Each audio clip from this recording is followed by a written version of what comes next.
నమస్తే, welcome to mega 9 agri. నేను సింధు.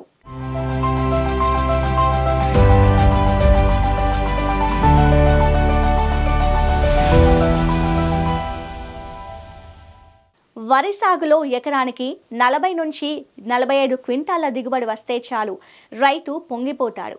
అదే ఎకరానికి ఏకంగా 60 క్వింటాల దిగుబడి వస్తే, అవును, మీరు విన్నది నిజమే. వరిలో అధిక దిగుబడులను అందించే డిఆర్ఆర్ ధన్ 75 అనే నూతన వరి వంగడాన్ని శాస్త్రవేత్తలు రైతులకు అందుబాటులోకి తీసుకొచ్చారు. ప్రస్తుతం ఈ వంగడం ప్రయోగ దశలో ఉంది. పలు జిల్లాల్లో విత్తన శాంపిల్స్లను శాస్త్రవేత్తలు రైతులతో ప్రయోగాత్మకంగా సాగు చేయిస్తున్నారు. మరి ఈ రకం వరి ప్రత్యేకతలేంటో మనము తెలుసుకుందాం రండి.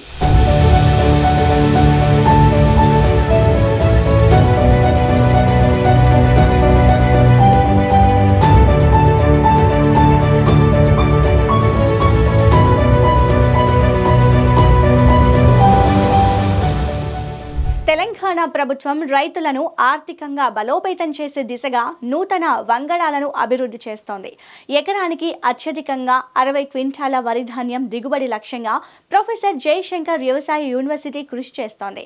డిఆర్ఆర్ 75 ధన పేరుతో వరి వంగడం అభివృద్ధి చేశారు శాస్త్రవేత్తలు.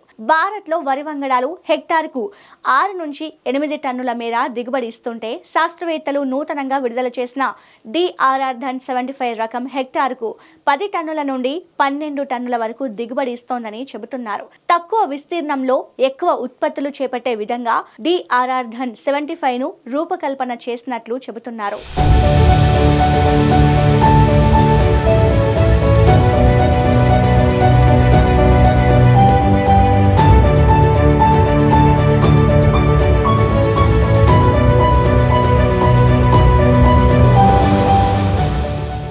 తెలంగాణలో వ్యవసాయాన్ని బలోపేతం చేసే దిశగా రాష్ట్ర సర్కార్ అయితే ఇప్పటికే చర్యలు చేపట్టిందని చెప్పొచ్చు. ప్రస్తుతం ప్రొఫెసర్ జయశంకర్ విశ్వవిద్యాలయంలో అత్యాధునిక సాంకేతిక పరిజ్ఞానం ఉపయోగించి తయారు చేసినటువంటి సీడ్ ఒకటి ప్రస్తుతం అయితే తెలంగాణ రైతులకు మరికొద్ది రోజుల్లో అందుబాటులోకి రానుంది. ప్రస్తుతం డిడిఆర్ 75 ధన్ పేరుతో రానున్నటువంటి ఈ సీడ్ వల్ల ఎకరానికి 60 క్వింటాల వరకు దిగుబడి వస్తుందని చెప్పి అయితే శాస్త్రవేత్తలు అంచనా వేస్తున్నారు. దీనికి సంబంధించి ముఖ్యమంత్రి రేవంత్ రెడ్డి తాజాగా కూడా సీడ్ని మార్కెట్లోకి విడుదల కూడా చేశారు. అయితే ప్రయోగాత్మకంగా ప్రస్తుతం వ్యవసాయ శాస్త్రవేత్తల సూచనల మేరకు కొంతమంది రైతు సంఘాల నేతలకు, అదేవిధంగా వ్యవసాయ శాఖలో ఉన్నటువంటి కీలక అధికారులకు దీన్ని ప్రయోగాత్మకంగా ఆ సీడ్ని ఈసారి నారు పెంచాల్సిందిగా కూడా సూచించారు. దీని నేపథ్యంలో ప్రస్తుతం నల్గొండ జిల్లాలో కూడా కంపసాగర్ లాంటి ప్రదేశాలు, అదేవిధంగా ఇటు మునుగోడు, నల్గొండ జిల్లాలోని కొన్ని ప్రాంతాల్లో డిడిఆర్ 75 దానికి సంబంధించినటువంటి నారుమలను అయితే ఇప్పటికే వ్యవసాయ శాఖ అధికారులు సిద్ధం చేస్తూ కూడా రాబోయే యాసంగికి ఆ సీడుని రైతులకు అందుబాటులో తీసుకొచ్చేందుకు అయితే ప్రస్తుతం అయితే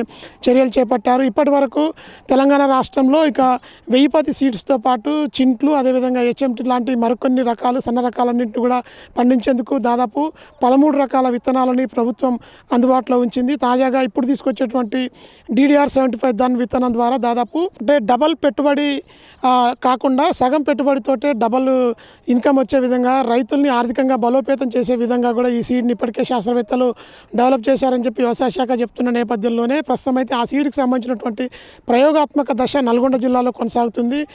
డిడిఆర్ 75 సీడ్ కనుక రైతులకు అందుబాటులోకి వస్తే ప్రస్తుతం ఇప్పుడు 28 క్వింటాల నుంచి ఎకరానికి 34 క్వింటాల వరకు మాత్రం నల్గొండ జిల్లాలో రైతులు పంటలు పండిస్తున్నారు. అన్ని రకాల సీడ్స్ను ఉపయోగించి తక్కువ పెట్టుబడితో ఎక్కువ లాభాలు వచ్చే విధంగా తయారు చేసినటువంటి డిడిఆర్ 75 ద్వారా మాత్రం ప్రస్తుతం 60 క్వింటాల వరకు కూడా దిగుబడిని తీయొచ్చు అని చెప్పి శాస్త్రవేత్తలు అయితే చెప్తున్న నేపథ్యంలో రైతులు అయితే కొంత హర్షం వ్యక్తం చేస్తున్నారు. తెలంగాణ గవర్నమెంట్ ఆ సీడ్లో ఉన్నటువంటి లోపాలను సరిచేయడమే కాకుండా వచ్చే యాసంగికి ఆ సీడ్ని మొత్తం రైతులకు అందుబాటులో ఉంచాలని చెప్పి కోరుతున్న నేపథ్యం అయితే ఉంది. ఇది ప్రస్తుతం డిడిఆర్ 75కి సంబంధించినటువంటి తాజా అప్డేట్. విజువల్ జర్నలిస్ట్ మధుతో వెంకటరెడ్డి, మెగా 9 టీవీ, నల్గొండ.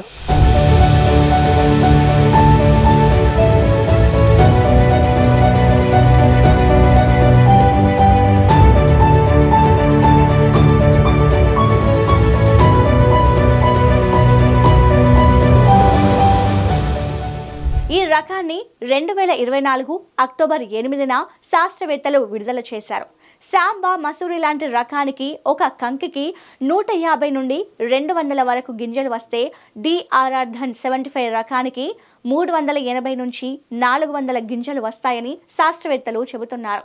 ఈ రకాన్ని తెలంగాణతో పాటు ఏపీ, తమిళనాడు, యూపీ, జార్ఖండ్, బీహార్, గుజరాత్, మహారాష్ట్రలోని 50 మంది రైతులకు మినీ కిట్స్ రూపంలో అందించి పండిస్తున్నారు. ఈ నూతన రకం అగ్గి తెగలు, ఎండాకు తెగలను తట్టుకునే రకం. రానున్న రోజుల్లో ఒక కంకికి 1000 గింజలు పండే విధంగా, అవన్నీ కూడా తాలు లేకుండా నాణ్యమైనవిగా ఉండే విధంగా శాస్త్రవేత్తలు పరిశోధనలు చేస్తున్నారు. టార్గెట్ ఒక కంకికి 1000 గింజలు వచ్చే వరి వంగడం విడుదలైతే వరి పరిశోధన ఉత్పత్తుల్లో చైనాను అధిగమిస్తుందంటున్నారు. ఈ రకం విడుదలైతే హెక్టార్కు 20 నుండి 25 టన్నులు పండినా ఆశ్చర్యపోనక్కర్లేదు.